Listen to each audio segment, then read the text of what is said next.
Ya, Cristian, todo tuyo. Ya, gracias. Bueno, hola a todos. Como les estaba contando, yo soy un nuevo investigador del CENIA y particularmente estoy como más asociado a la línea de investigación que se focaliza a tratar de desarrollar inteligencia artificial basada sobre la neurociencia, inspirada sobre la neurociencia. Y como dentro de ese cuadro, quiero hablarles de un proyecto de aprendizaje adaptativo que estuvimos trabajando con unos colegas de la Universidad de Brown. Y quizás en otra charla voy a hacer como una charla más cátedra de la interacción entre neurociencia y inteligencia artificial, pero quiero aprovechar de este momento porque en verdad este proyecto lo tenemos casi listo para comenzar a subirlo quizás primero en bioRxiv y creo que es un buen momento para tener como feedback con respecto a este proyecto. Y también así van a poder ver qué tipo de trabajo hago yo y quizás crear sinergia dentro del centro de esa manera también. Bueno, a ver, ¿funciona esto? Sí. Esta es como digamos, la estructura de mi charla. Primero voy a hablar de qué es lo que es el aprendizaje adaptativo y en particular estar hablando del concepto de cambiar de representaciones, hacer representaciones nuevas representaciones nuevas de un mapping de estado de acción cuando hay un cambio en el entorno, ¿cierto? Cuando un agente inteligente se da cuenta que hay un cambio en el entorno, la idea es de cambiar de representación de mapeo entre estado y acción. Después voy a hablar de cómo se estudia en verdad el aprendizaje adaptativo dentro de un setting experimental y cuáles son las tareas genéricas, una tarea genérica de aprendizaje adaptativo que son típicamente estas tareas de cambios de punto, en inglés dicen change point tasks, y que es una tarea que voy a llevar durante toda la charla, entonces por eso quiero presentarla también desde el comienzo. De ahí voy a hablar un poquito del background neurocientífico asociado a la problemática del aprendizaje adaptativo y en particular hablar de un modelo normativo del aprendizaje adaptativo y cuáles son las limitaciones del modelo normativo y tratar de sobrepasar esas limitaciones teniendo como una visión unificatoria entre el aprendizaje adaptativo y el aprendizaje estructural. Y voy a explicar todo eso durante la charla. De ahí voy a desarrollar el modelo que desarrollamos nosotros, a hablar del modelo que desarrollamos nosotros, que es el modelo ENA. Voy a explicar qué significa, qué son las letras ENA durante la charla. Es un modelo neurocomputacional de la interacción entre el córtex y los gangliones de la base, que está inspirado sobre datos neurocientíficos y también sobre la neuroanatomía.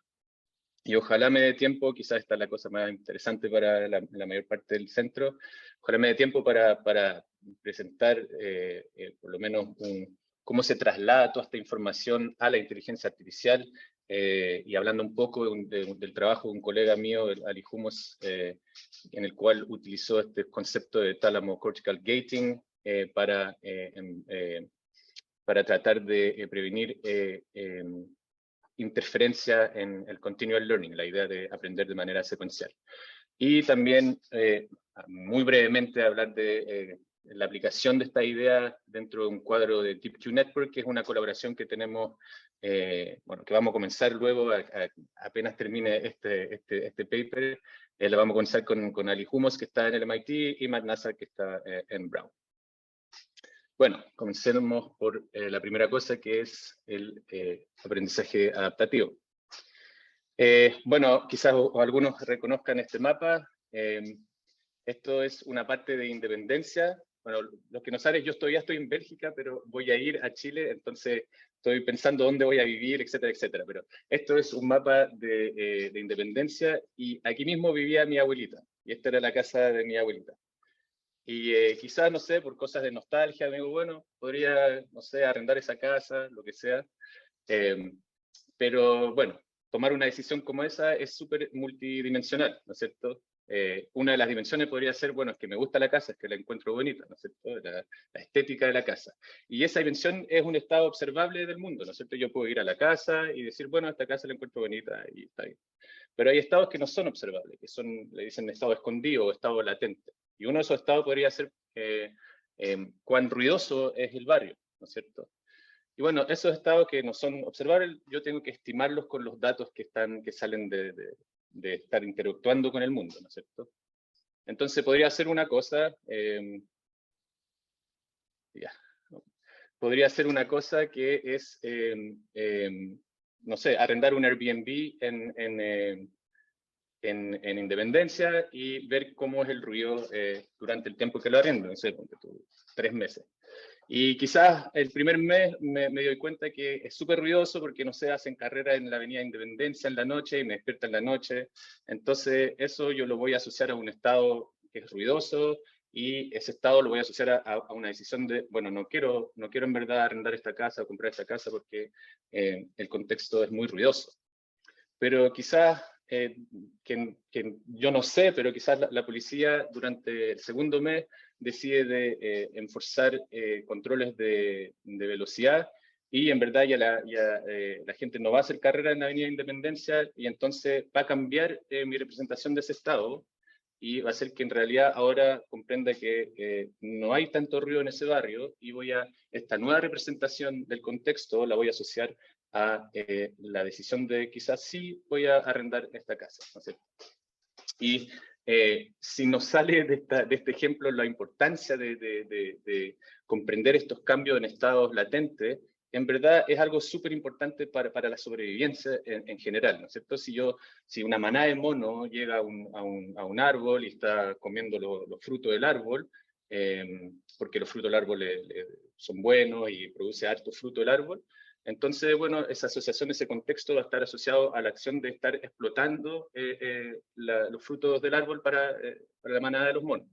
Y quizás un momento dado, no sé, debido quizás a la interacción con el humano, pasa algo, y en verdad los frutos ahora no son buenos, no producen buenos frutos, etcétera, etcétera, y el mono tiene que comprender que cambió algo en el proceso generativo del entorno, y el mono tiene que comprender que ya la comida no es tan buena, entonces tiene que salir a explorar otro árbol, otro lugar para sobrevivir. Entonces realmente es algo importante y es un feature importante de la inteligencia, este concepto de comprender cambios en estado latente. Y bueno, en un setting experimental hay maneras de estudiar esta idea de aprendizaje adaptativo, y una de las maneras es a través de los paradigmas de cambios de punto, change point paradigms. Y uno de estos paradigmas es la tarea del helicóptero, que fue desarrollada por mi colaborador Matt Nassar en la Universidad de Brown, que es la siguiente.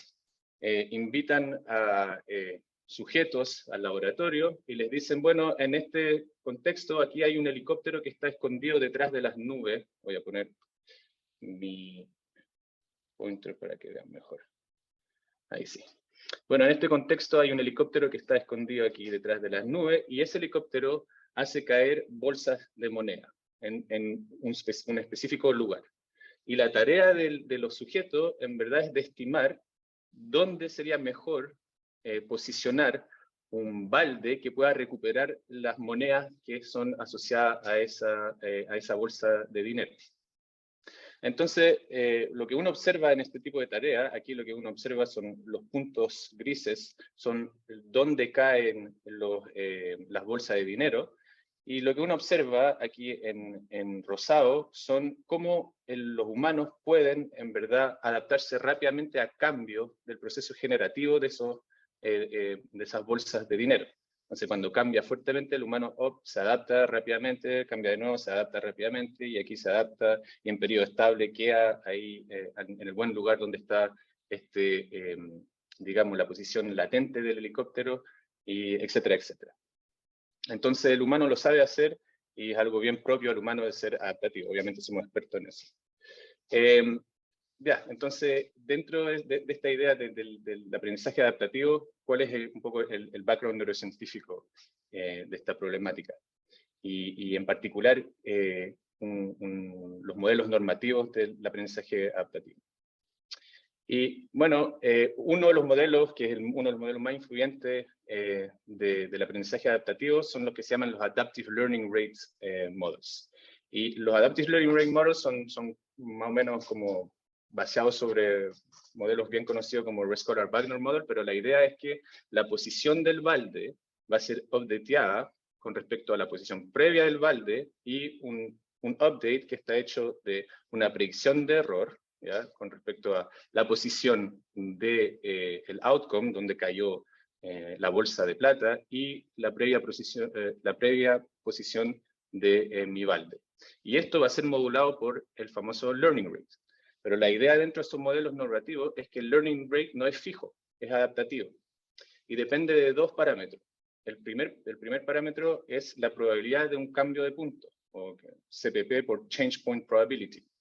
Y el segundo parámetro es el concepto de la incertidumbre relativa que tengo con respecto a la posición del helicóptero en la tarea, ¿ya? Y entonces este learning rate se va a modular con respecto a estos dos parámetros. Y lo interesante es que estos dos parámetros tienen patrones temporales bien distintos. Cuando hay un cambio aquí violento en la predicción de error, que va a causar una predicción de error, que lo que voy a tener es que este parámetro de la probabilidad de un punto de cambio va a ser muy alto, entonces yo voy a poder adaptarme a este cambio rápidamente, fuertemente. Y de ahí, este va a bajar de nuevo, porque en verdad ya no hay más cambio, no hay una sorpresa en la producción del outcome, y voy a poder seguir adaptándome un poquito a dónde está el helicóptero con este otro patrón temporal que es un poquito más, digamos, más laggy, que tiene un decay un poquito más lento. Entonces la idea es que tengo una sorpresa, me adapto rápidamente a la sorpresa, no sé exactamente dónde está el helicóptero, pero todavía me queda un poquito de libertad, degrees of freedom, para adaptar mi posición, y eso es a través de la incertidumbre de la posición del helicóptero. Y bueno, como esto es un centro multidisciplinario, este era un estudio en realidad de neurociencia cognitiva, y lo que hicieron también es que pudieron mapear estos parámetros, ¿no es cierto?, a cuáles son las áreas del cerebro que se están ocupando de tratar estos parámetros. Y lo que observaron en este estudio de John McGuire es que la sorpresa, en verdad, el change point probability, la sorpresa estaba más codificada en áreas visuales, y la incertidumbre relativa con respecto a la posición del helicóptero estaba más codificada en áreas frontoparietales, parietal, fronto. Aquí. Pero ¿cuál es el problema con estos modelos normativos, de Adaptive Learning Rates? Y el problema es que ellos consideran, los modelos sugieren que la señal del learning rate es una señal unitaria que no depende del contexto, que es agnóstica del contexto. Y eso es difícil de conciliar con datos de la neurociencia.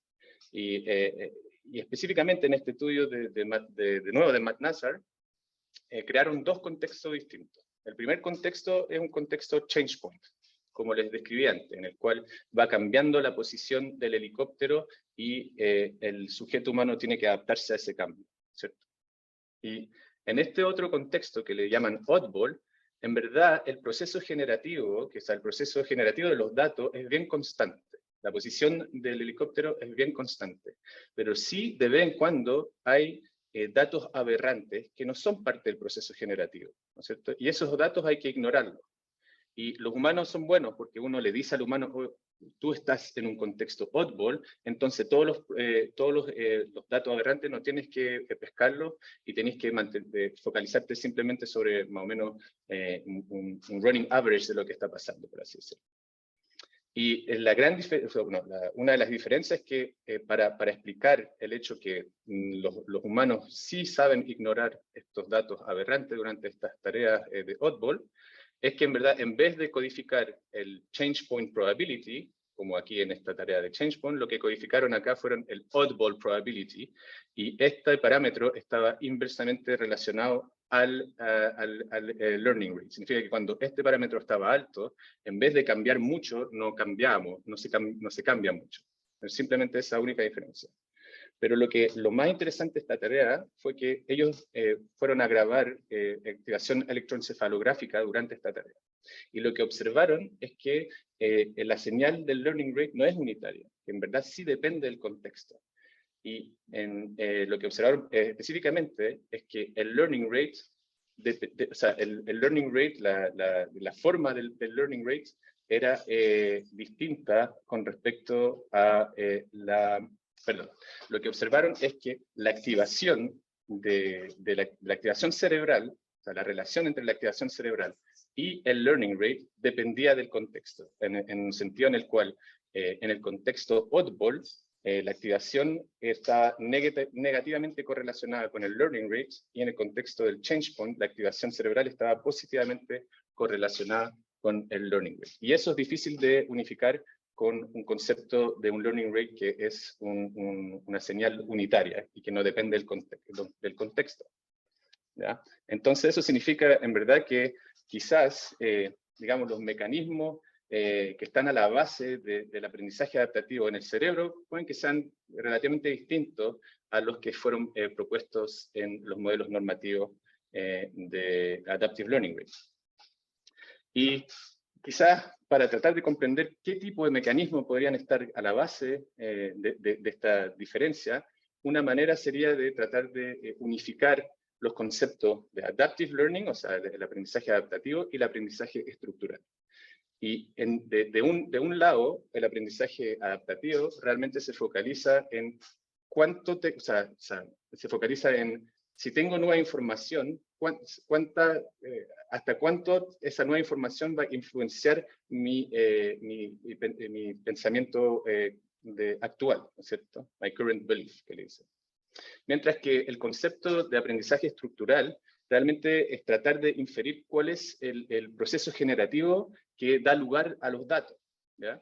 Entonces, si esto trato de traducirlo y verlo con respecto al ejemplo que les daba antes en el comienzo de la charla, es como la idea que si en un día, durante mi estadía del Airbnb en la Independencia, hay un show de tuning, por ejemplo.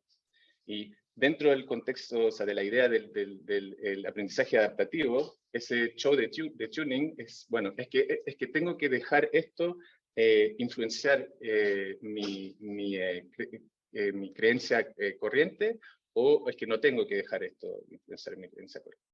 Y dentro de del aprendizaje estructural es que este show de tuning en verdad es parte del proceso generativo de los datos o no lo es. Entonces, dentro de este nuevo cuadro, el aprendizaje adaptativo realmente se puede visualizar como un trade-off entre updatear mi pensamiento corriente o en verdad construir un nuevo pensamiento y decir, oye, esto tiene que pertenecer a otro proceso generativo, ¿ya? Y esa propuesta fue hecha por Linda Yu, que en verdad propone que el aprendizaje adaptativo es un aprendizaje estructural en el tiempo. Y la idea es que si yo tengo una posición del helicóptero que da datos, o sea, que genera datos de este estilo, y que en un momento dado en el tiempo hay un cambio, bueno, yo lo que tengo que hacer es decir, bueno, cualquier cosa que está pasando aquí es un contexto y lo que está pasando aquí es otro contexto. Y los dos contextos están, en verdad, definidos por procesos generativos distintos, ¿no es cierto? Entonces yo puedo crear una estructura en términos de probabilidades de transiciones entre contexto 1 y contexto 2, pero cada contexto tiene su propia, digamos, su propio proceso generativo de los datos. Esto es súper interesante, pero sigue todavía la pregunta que, bueno, ¿cómo lo hace el cerebro, no es cierto? ¿Cómo es que el cerebro va a implementar este trade-off? Y quizás cuando uno está haciendo neurociencias computacionales y llega a esta pregunta, siempre es bueno volver a los datos, a qué es lo que dicen los datos empíricos. Y es que podemos sacar, digamos, insights de las neurociencias para tratar de comprender cómo eso podría ser implementado por el cerebro. Y hay varios insights que pueden ser útiles. Y quizás el primero, y quizás uno de los más importantes, es que hay algunos estudios que sugieren que distintos estados representacionales, estados de contexto, que representan contexto, bueno, en realidad están codificados en distintas poblaciones neuronales. Y en este estudio de Carlson y colegas, que apareció en Science hace 10 años ya, en realidad lo que hicieron es pusieron una rata frente a un setup en el cual la rata tenía que tomar decisiones, ¿no es cierto? La rata tomaba una decisión. Dependiendo de los estímulos, no importa tanto cuál era la tarea, pero dependiendo de los estímulos, la rata tenía que tomar una decisión. Y con el estímulo 1, la rata tenía que ir a la derecha, porque a la derecha le daba más probabilidad de tener una recompensa. Y con el estímulo 2 tenía que ir a la izquierda. Pero lo importante es que en esta tarea, las contingencias de la probabilidad de tener una recompensa fueron cambiadas durante la tarea. Aquí se cambia la contingencia y ahora la decisión 1, que estaba asociada con tener poca probabilidad de recompensa, está asociada con tener una alta probabilidad de recompensa.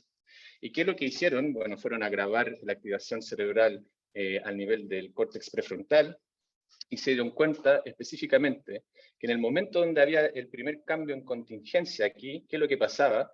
Es que la activación cerebral cambiaba. Había un cambio en activación cerebral que en esta métrica está hecha por una métrica en la cual la distancia, la distancia, bueno, se llama Representational Similarity Analysis en inglés, pero la idea es relativamente simple, es que la representación neural cambia a través del tiempo. Y eso se observa aquí. Entonces, cuando el color es más o menos amarillo, casi tirado hacia el blanco, la representación en el tiempo es muy similar. Entonces, durante todo este tiempo aquí, durante todos estos ensayos, la representación es muy similar. Después llega este cambio en contingencia y aquí va cambiando la representación. Y cuando hay un nuevo cambio, o sea, cuando el animal comprende que cambió de contexto y ahora lo está representando como otra representación neural. Y eso está demostrado primero por este blobs aquí digamos, de similaridad en activación neural, pero sobre todo sobre el hecho que el previo contexto da una cierta activación cerebral que ya no está representada en las activaciones neurales. Esto es una cosa, pero bueno, eso es en rata, pero también se demostró en humanos. En este estudio de Matt, de nuevo, lo que pasó es que a cada cambio digamos, change points, los cambios de punto, la representación, digamos, de la activación neural también cambia. Entonces, ¿qué es lo que hicieron? Es que pusieron a gente en escáner, o sea, se llama fMRI en inglés, es resonancia magnética nuclear funcional. Y, bueno, en realidad lo que le permite eso es de acapararse de la activación del cerebral, o en verdad una activación indirecta del cerebro durante estas tareas de cambios de punto. Y lo que observaron es que en los momentos de cambio de punto, la similaridad o la disimilaridad entre los patrones de activaciones aumentaba mucho. Entonces significa que es como, de la misma manera en términos multidimensionales de activación neuronal, es como si hubiese un cambio en activaciones en ese espacio multidimensional que representaba la tarea, ¿no es cierto?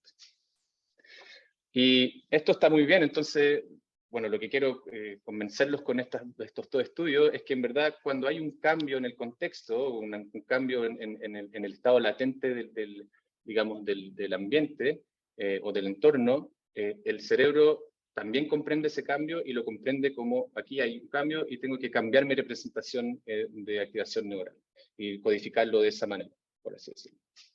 Pero estos estudios no dicen mucho en cómo se crea ese cambio, ¿no es cierto? ¿Qué es lo que está a la base del cambio? Y este estudio, que es un poquito más reciente, que sale del laboratorio de Mike Halassa en el MIT, sugiere que en realidad estos cambios, digamos, de representación neural, están controlados por proyecciones tálamo-corticales, ¿no? Entonces, en este estudio es un estudio relativamente simple. Ponen una rata en un setup experimental y hay dos estímulos, o un estímulo visual o un estímulo auditivo. Y le dicen a la rata, bueno, ahora tú tienes que focalizarte sobre el estímulo visual, ¿ya? Y la rata mira el estímulo visual y dice, ya tengo que tomar aquí a la derecha porque aquí se prendió la lamparita. O en otros casos, dicen, bueno, ahora tienes que atender el estímulo auditivo. y la rata de aquí atiende el estímulo auditivo, ignora el estímulo visual y va a tomar la decisión con respecto al estímulo auditivo. Entonces, realmente esto es un estudio que muestra esta flexibilidad cognitiva de adaptarse al contexto, ¿no es cierto? Y lo que observan, bueno, fueron a grabar las respuestas neurales en dos áreas, en el córtex prefrontal y también en el tálamo. Y lo que observaron es que el córtex prefrontal se representa la regla de la tarea. Si tengo que atender en la visión, bueno, el córtex prefrontal va en verdad a representarse, bueno, es la visión, si se alumbra a la derecha, tengo que ir a la derecha. Esa es la regla de la tarea, ¿no es cierto? Mientras que lo que se está representando el tálamos es el contexto. Es que tengo que atender a la visión o es que tengo que atender a la audición. Y lo que pasa es que cuando hay un cambio de contexto, obviamente las ratas les cuesta un poquito adaptarse a ese cambio de contexto, ¿no es cierto? Pero lo más importante es que este es un estudio de optogenética, y por los que no saben lo que es la optogenética, es una metodología en la cual uno puede de manera causal inactivar neuronas específicas. Y en este caso, ¿qué es lo que fueron a hacer? Fueron a inactivar las neuronas de manera bilateral, las neuronas del tálamo. Y lo que observaron es que cuando hacen eso, más les cuesta todavía a las ratas de readaptarse al nuevo contexto. Y la manera en la cual encima también tenían, o sea, mostraron datos de cómo exactamente se pasa eso, y eso se pasa por una disrupción de la activación a nivel del córtex prefrontal. Ya. Entonces, nosotros, con Matt Nasser, Michael Frank y Dan Scott, tomamos todos estos insights de neurociencia y desarrollamos un modelo que lo llamamos el ENA Model, que es el modelo neurocomputacional del cual les voy a hablar ahora. Entonces, el modelo se llama ENA Model. Bueno, es un poco un mouthful, como se dice en inglés, porque se llama The Entropy Modulated Noise Induced Attractor Switch Model. Es mucho más simple llamarlo ENA Model. Y este modelo es un modelo, como les dije, de interacción del córtex y los gangliones de la base. Primero, antes que todo, voy a decir que estos modelos son un poquito distintos de los típicos modelos que se utilizan quizás en Deep Learning, porque son modelos en verdad de dinámica cerebral. Entonces, cada nódulo aquí está representado por una ecuación estocástica diferencial. Pero eso es como aside. No quiero entrar mucho en las matemáticas, simplemente prefiero desarrollar la intuición del modelo. Bueno, el modelo tiene tres módulos. Tiene un módulo que representa, digamos, el córtex prefrontal, un módulo que representa los gangliones de la base y un módulo que representa, digamos, el córtex motor, donde salen las acciones, por donde se activan las acciones. En el módulo, digamos, del córtex prefrontal, realmente lo que hay es una red recurrente que codifica estados atractores. Y cada uno de esos estados atractores realmente representa simplemente, de manera abstracta, un estado. El estado, si de nuevo le hago la translación a lo que viene al comienzo, un estado podría ser este barrio es ruidoso, otro estado puede ser este barrio no es ruidoso. Y la manera que lo codifica como un estado atractor dentro de una red recurrente neural. Ya, entonces eso es lo que hace esta parte del modelo. Y este estado aprende a conectarse con la acción correcta. No importa tanto qué acción es, pero la acción correcta. Entonces, en este estado hago esta acción. Eso es lo que aprendo en el modelo. Es un Stimulus Response Mapping, ¿no es cierto?, que se está representando al nivel de los gangliones de la base y específicamente al nivel del striatum.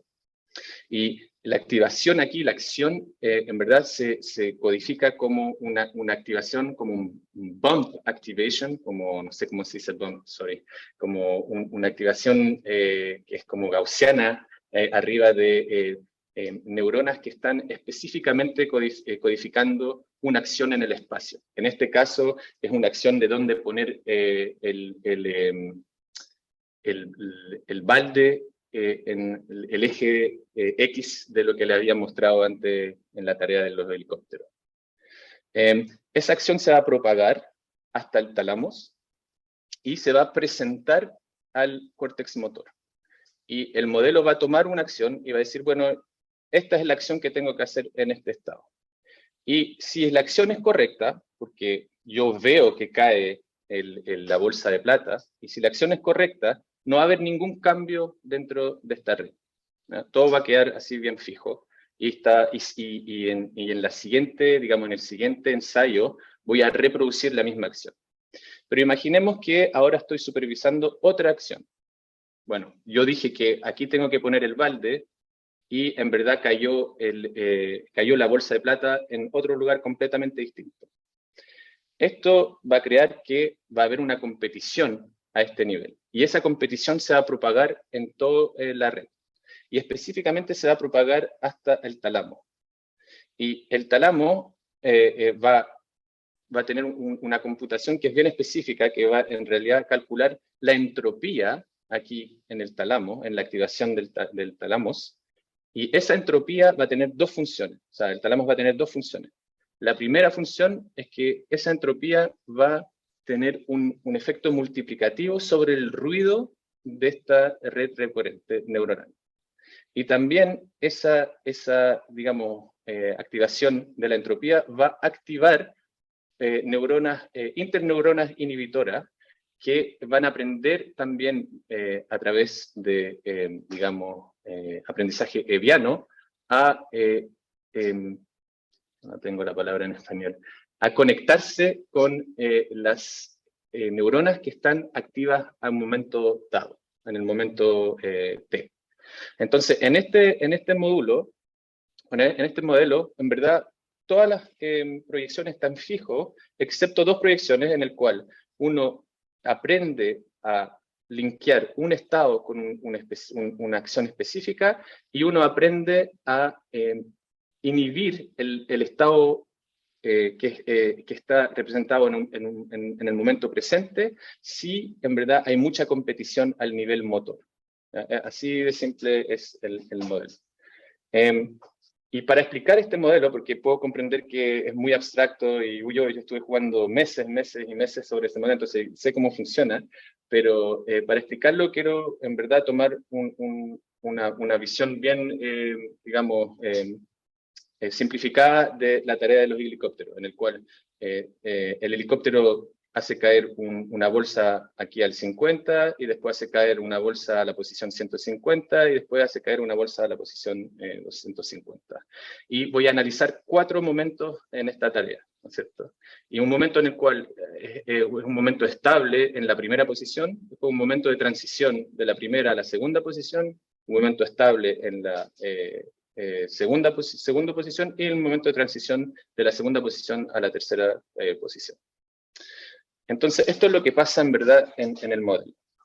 Es un poquito, hay hartas cosas en esta slide, pero lo voy a decorticar paso a paso. Estoy en un momento de estabilidad. Entonces, estoy representando el estado del helicóptero que está en la posición 50, lo estoy representando, y aprendí que tengo que producir una acción concreta. Y eso lo aprendí a través de los pesos entre la red recurrente y los nódulos que representan las acciones aquí, las 360 acciones de la posición del balde en el eje X de la tarea del helicóptero. Entonces, básicamente esos pesos están proyectando hacia la acción 50. Entonces, mi estado atractor en el presente proyecta hacia la acción 50. Y como proyecta hacia la acción 50, lo que está pasando es que se está representando la acción 50 como este bump attractor. Y esto se propaga a través de la conectividad aquí de las ganglianos de la base, y esta acción se propone al córtex motor, Y en verdad lo que está haciendo el modelo está produciendo esa acción.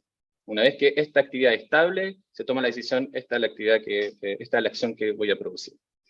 Y lo produce y recibe una supervisión y no cambia nada porque la supervisión es idéntica a la activación que está ya recibiendo el modelo.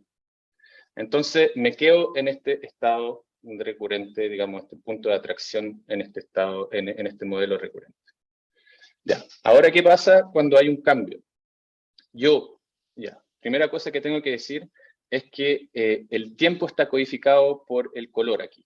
Lo azul es en el comienzo del ensayo y lo rojo es la dinámica, el estado dinámico de la red al final del ensayo. Entonces, ¿qué es lo que pasa cuando tengo un momento de transición?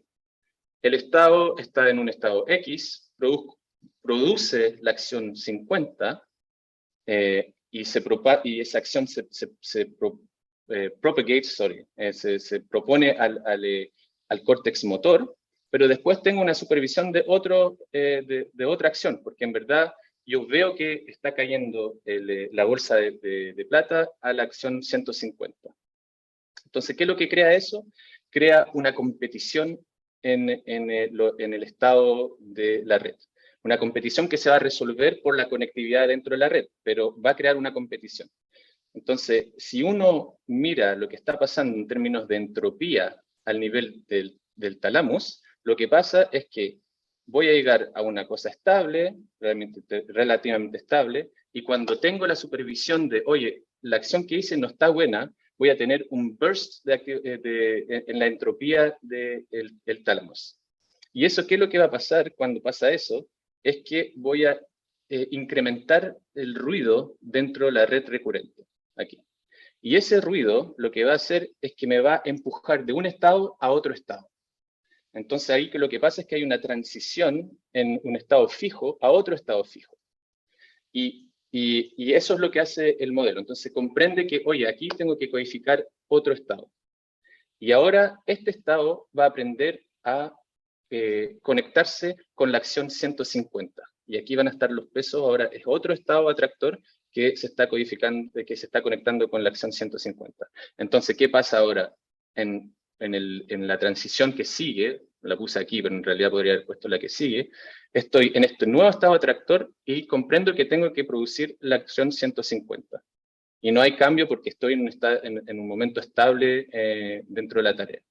Y si ahora tengo otro cambio de nuevo lo que pasa es la misma cosa. Tengo otro cambio, tengo esta competición que está apareciendo al nivel de las respuestas, que va a incrementar la entropía al nivel del tálamo y que va a producir un incremento en el ruido al nivel de la red recurrente normal y que me va a empujar a otro estado atractor de nuevo. Y puedo reconstruir un nuevo contexto. Y este nuevo contexto, de nuevo, se va a conectar con la acción 250 en este caso, porque eso es lo que había hecho. Y así funciona la red. Y va creando nuevos contextos cuando hay cambios en el entorno. Entonces, para no solamente mostrarle dinámica, esto es lo que hace el comportamiento de la red. Creo que tengo que apurarme un poco. Y el modelo, en verdad, lo que puede hacer es que sigue el proceso generativo de los datos, ¿no es cierto? Pero un problema es que obviamente aquí lo hice sin ruido, entonces en general la vía es ruidosa, entonces tengo que tener un modelo que pueda, digamos, controlar este concepto del ruido, ¿no es cierto? Y una manera de hacerlo es de integrar la información sobre todos los ensayos. Entonces, la edición para poder digamos, controlar estos noisy context, es que ahora cualquier información que llega al striatum, se lo mando aquí a esta red, o sea, digamos, a esta layer, que es también una layer recurrente, que va integrando las dinámicas del striatum sobre el tiempo. Y más encima las manda de nuevo a esto. Y haciendo eso, en verdad, lo que uno hace es que esta aquí, layer de información aquí, se está representando la distribución de los datos en un contexto específico. Y de hecho, eso se observa en como, digamos, el espacio de los pesos, ¿no es cierto? Aquí hay más ruido que aquí, y aquí el espacio es más grande, más amplio, porque en realidad lo que se está representando es la distribución entera. Entonces, si hay un punto que es un poquito más lejano que otro, quizás no voy a crear un cambio, ¿no es cierto? Porque no es necesario, y lo comprendo porque comprendí la distribución de los datos, en vez de simplemente comprender el previo dato, ¿no? Eso es importante igual.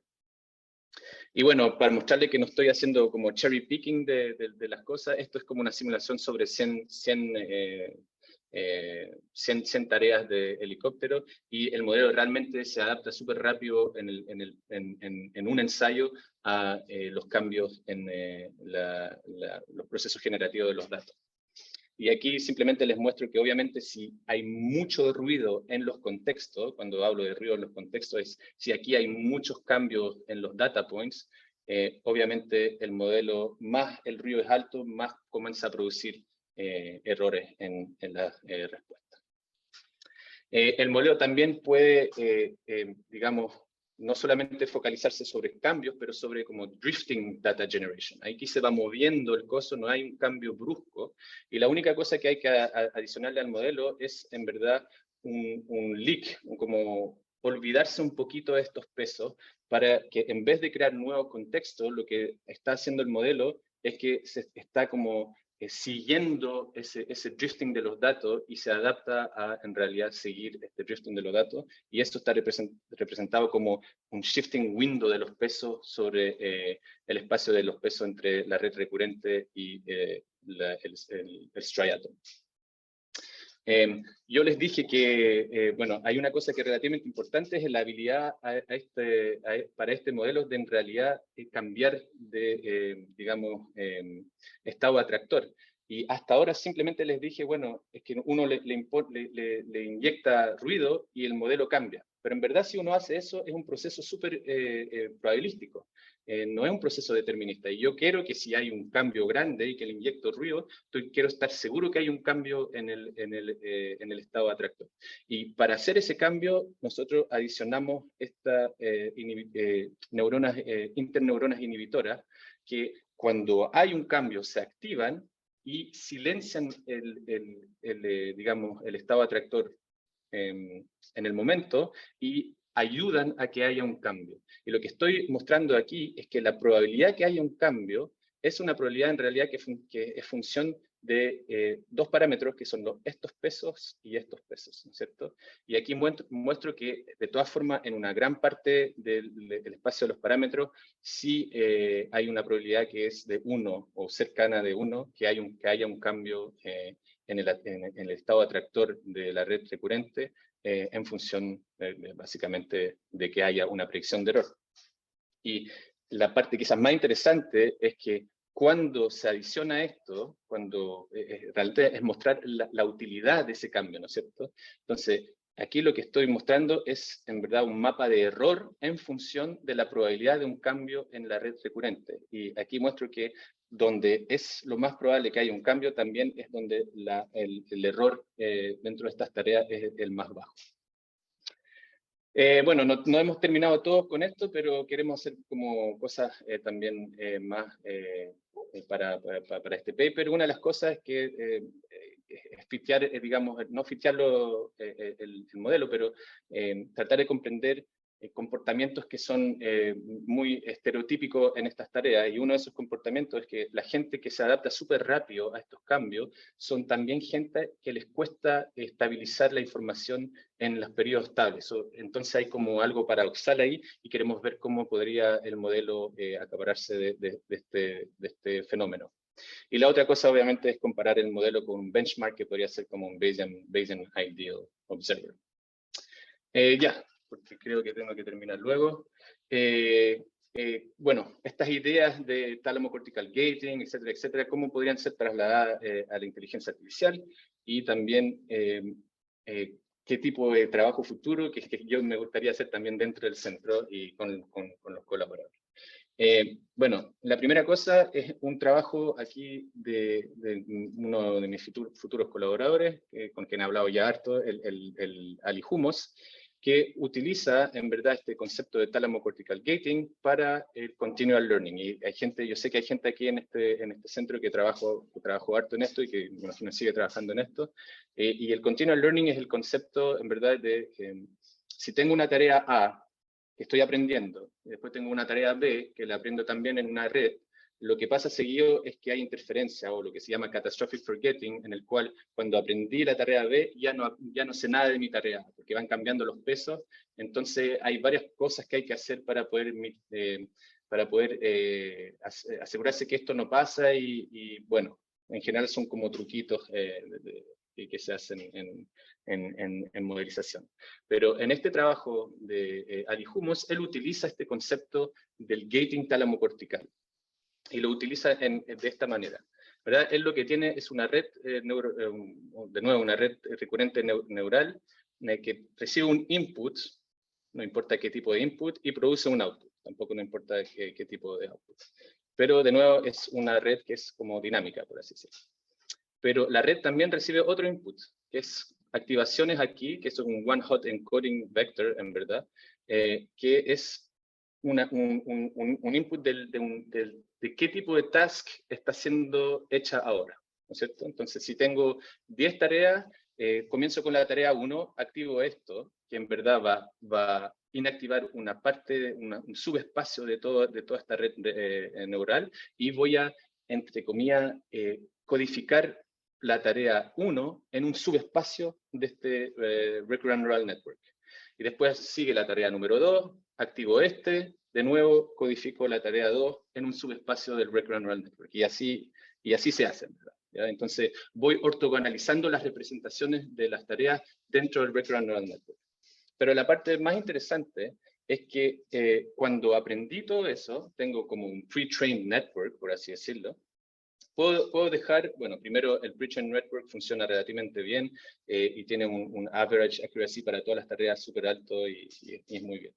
Pero lo que es interesante es que una vez que terminé eso, no necesito más dar el task ID, ¿no es cierto? Yo propongo de nuevo la tarea 1 y no estoy activando, no estoy forzando activación en esta parte de la red, pero lo que sí puedo utilizar el gradiente de error para modificar, en vez de modificar los pesos, lo que voy a modificar aquí es, digamos, el espacio de activación de esta layer aquí.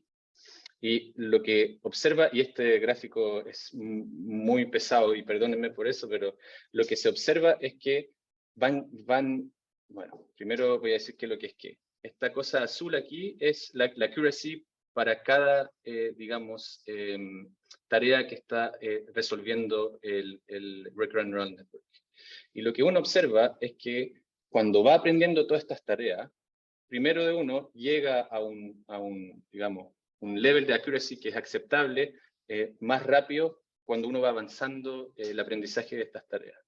Pero lo más interesante es esto, es que cuando voy a cambiar la tarea, paso de la tarea 1 a la tarea 2, el network infiere qué tarea tendría que estar haciendo con el gradiente del error en un espacio de activación del latent embedding, y se adapta muy rápidamente a la nueva tarea. Y eso es lo que está pasando acá. Sé que no tengo tiempo para desarrollar esto, sorry, pero eso es lo que está pasando. Entonces nosotros lo que queremos hacer es utilizar este cuadro, pero dentro de digamos, un cuadro de DeepQ Network, ¿no es cierto? La idea es de proponer un juego al network, y el juego también va a tener como one-hot encoding al comienzo, y vamos a ortogonalizar, digamos, las representaciones de los juegos, pero después uno lo va a dejar jugar y le va a cambiar el juego, y dependiendo del error aquí, va a tener que inferir, oye, ¿sabes qué? Tengo que ir a utilizar este subespacio del network y no porque me parece que por allá hay que ir, en verdad. Y lo más interesante de todo esto es quizás ver cómo este tipo de arquitectura puede, digamos, generalizar con cosas que no ha visto nunca. Y no sé, bueno, quizás algunos de ustedes conocen estos juegos. Este juego se llama Frostbite. Ya se me olvidó cómo se llama, pero si a ustedes yo les muestro este juego y lo han jugado, ¿no es cierto? Entonces saben que, bueno, hay que llegar hasta aquí, ¿ya? Y este juego es bien similar. Hay que mover de un coso a otro coso, a otro coso, a otro coso. Y la idea es de tratar de estudiar qué tipo de representación, quizás representaciones composicional, se van a crear acá, aprendiendo ciertos juegos, en el cual si le ponemos un juego que nunca vio, en verdad, va a poder quizás, oye, ¿sabes qué? Tengo que asociarlo a este juego porque me tinca que va a ser útil para mí tener esa representación que tengo que moverme de aquí, de aquí, de aquí, para llegar a un lugar, ¿no? Bueno, ese es como el trabajo que queremos hacer en el futuro con el AliJugos. Ya, terminé, creo que estoy justito. Bueno, quiero obviamente darle las gracias a toda la gente que participó sobre el proyecto que presenté al comienzo. Y esos son, aquí, Dan Scott, Michael Frank y Matt Nazar. Bueno, con Matt y Ali vamos a trabajar sobre el proyecto que les expliqué ahora del DeepQ Network, y en general a toda la gente que también había participado en estudios previos que también involucraban estos, digamos, loops, cortico-based ganglion loops modeling, que fueron a la base de lo que estoy haciendo ahora, en verdad. Y bueno, la gente que da la plata, siempre hay que darle las gracias. Y eso, gracias. Bueno, obviamente si tienen preguntas, fire away. Oye, hay una pregunta en el chat, estamos acá en el IALab. Saludos. Hola a todos. Estamos esperando que... En un mes estaré ahí también. Te esperamos. Oye, hay una pregunta en el chat de Denis Ramírez, que no sé si la puedes leer tú mismo. Sí, la voy a leer igual. No, pero ustedes la pueden ver en la pantalla. La propuesta del modelo ENA, según lo explicado, lo relaciona al aprendizaje por refuerzo, pero con un enfoque neurocientífico. ¿Tiene alguna relación o simplemente no entendí bien? Sí. O sea, no sé si es puro reinforcement learning, no lo llamaría como puro reinforcement learning, pero es supervised learning. Sí, es supervised learning porque en verdad en el modelo, la manera en la cual el modelo aprende es que recibe una señal de supervisión de dónde cae la bolsa de dinero. Entonces, si yo pongo el balde a la izquierda, pero cae la bolsa a la derecha, eso yo lo veo. Y es un input que puedo recibir, ¿no es cierto?, dentro del modelo. Entonces, puedo ver que aquí cayó. Eso crea una predicción de error que nosotros codificamos como entropía en la red digamos, en la layer del thalamus. Y esa entropía va a crear el cambio en el estado atractor de la red recurrente neural. Entonces, eso sí, sería como aprendizaje supervisado, más que puro reinforcement learning, porque la señal es, digamos que sé dónde cae la bolsa, entonces utilizo eso como un aprendizaje supervisado. Esa es la idea. Perfecto. ¿Alguien acá tiene alguna otra duda? Estamos, estimados. Danis dice perfecto, muchas gracias. Bueno, Cristian, espero nos veamos antes de tu llegada física al CENIA. Nuevamente, muchas gracias a todas y todos. Recuerden que este es un proyecto basal financiado por la Agencia Nacional de Investigación y Desarrollo, Centro Nacional de Inteligencia Artificial. Cristian, estimado, muchas gracias y que les vaya muy bien. Gracias. Chao.